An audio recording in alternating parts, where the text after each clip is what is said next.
नमस्कार, मैं विष्णु बैरागी अपने यूट्यूब चैनल बैरागी की बातें लेकर आपके सामने हाजिर हूँ। हुआ यूँ कि आज अभी-अभी थोड़ी देर पहले ही एक एजेंट का टेलीफ़ोन आया। किसी पड़ोस के गांव से बोल रहा था और उसने वहाँ से पूछा कि दादा, मुझे एक पॉलिसी की अपने ग्राहक की एक पॉलिसी पूरी हो रही है और मुझे उसके डिस्चार्ज वाउचर पर मतलब भुगतान प्राप्त करने के लिए जिस कागज़ पे हम दस्तखत कराते हैं उसे हम डिस्चार्ज वाउचर बोलते हैं। तो उसने कहा कि दादा, मुझे डिस्चार्ज वाउचर पर हस्ताक्षर करवाने हैं, लेकिन वो रेवेन्यू नहीं मिल रहा है।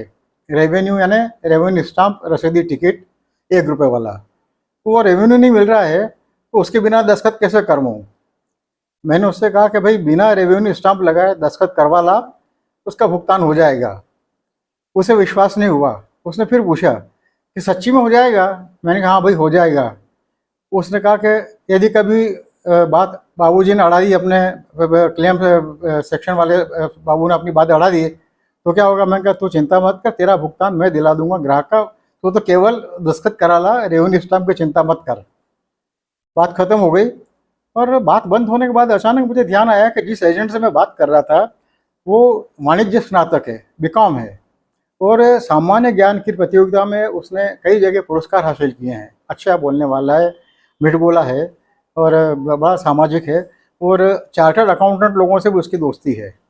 मुझे बड़ा आश्चर्य हुआ कि मैंने कहा इस लड़के को ये नहीं पता है कि रेवेन्यू स्टाम्प पे हस्ताक्षर कराना ज़रूरी है या नहीं ज़रूरी है।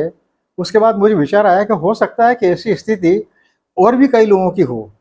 फिर मैंने टटोला अपने आसपास के लोगों को, तो मुझे लगा कि बहुसंख्यक लोगों को इस बात की जानकारी नहीं है कि रेवेन्यू स्टाम्प पे हस्ताक्षर कराए बिना भी भुगतान कराया जा सकता है, किया जा सकता है।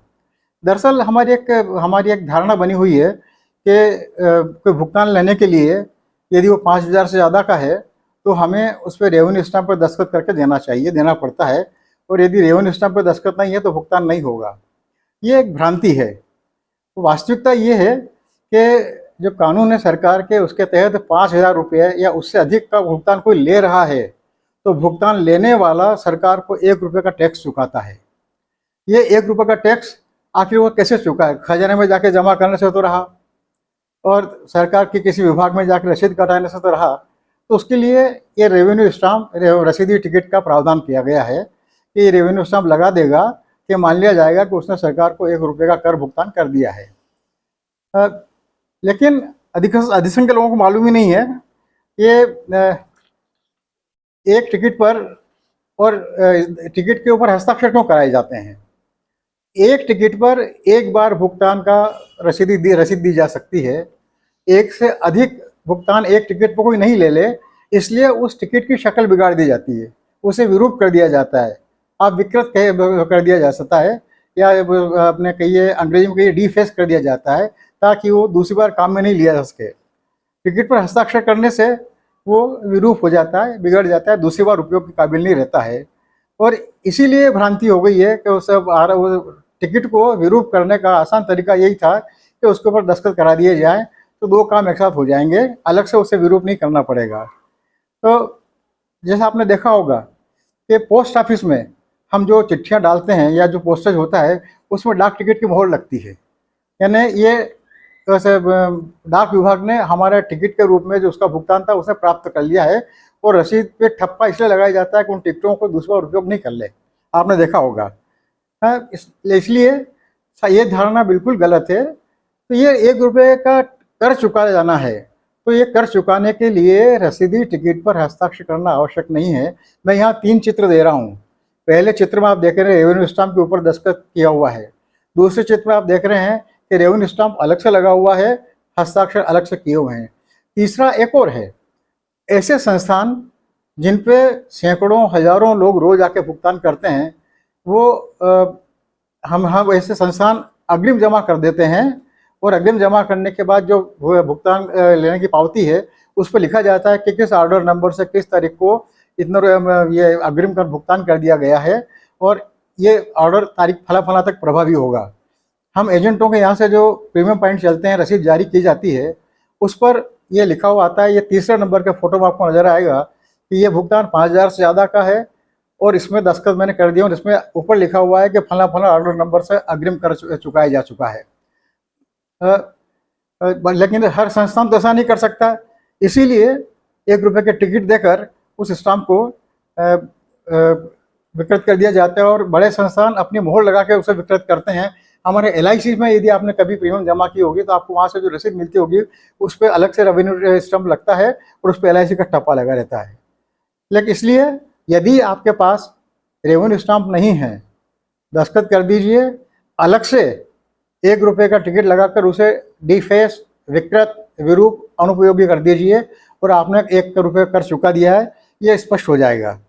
अब इसलिए आप, क्योंकि अक्सर मैंने देखा है कि सरकारी दफ्तरों में बाबू इस बात पर अड़ जाते हैं और उन लोगों को जानकारी नहीं है, वो मान कर चलते हैं, इसलिए वजह से यह असुविधा हो जाती है।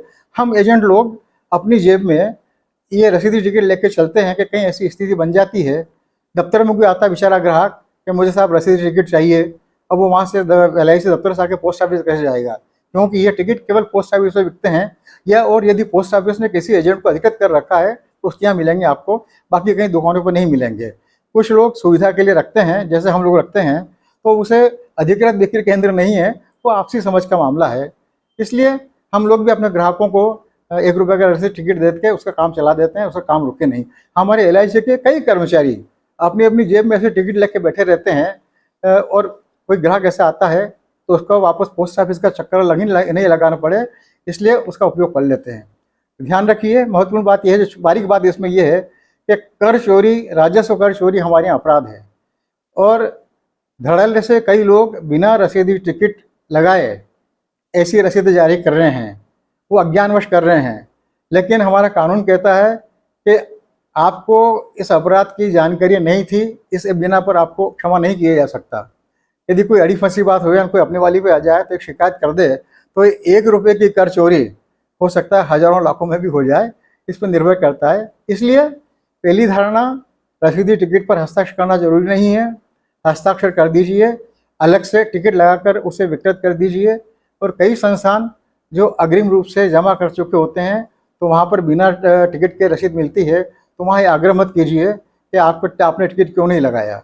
उम्मीद है छोटी सी जानकारी आपको शायद लाभदायक होकर नहीं हो, लेकिन एक जानकारी और ठीक जानकारी आपके खाते में जमा होने पर कोई, मुझे लगता है, नुकसान नहीं होगा और आप बहुत ज़्यादा परेशान नहीं होंगे, अच्छा ही लगा होगा आपको। उम्मीद करता हूँ आज की बात आपको अच्छी लगी होगी और आप मेरी मदद करते रहेंगे। इसके सिवाय और आज और कुछ भी नहीं। आप ठीक समझें तो मेरी मदद कीजिए, ठीक नहीं समझे तो मत कीजिए। बहुत बहुत धन्यवाद। सदैव की तरह मैं आपका कृपाकांक्षी विष्णु बैरागी।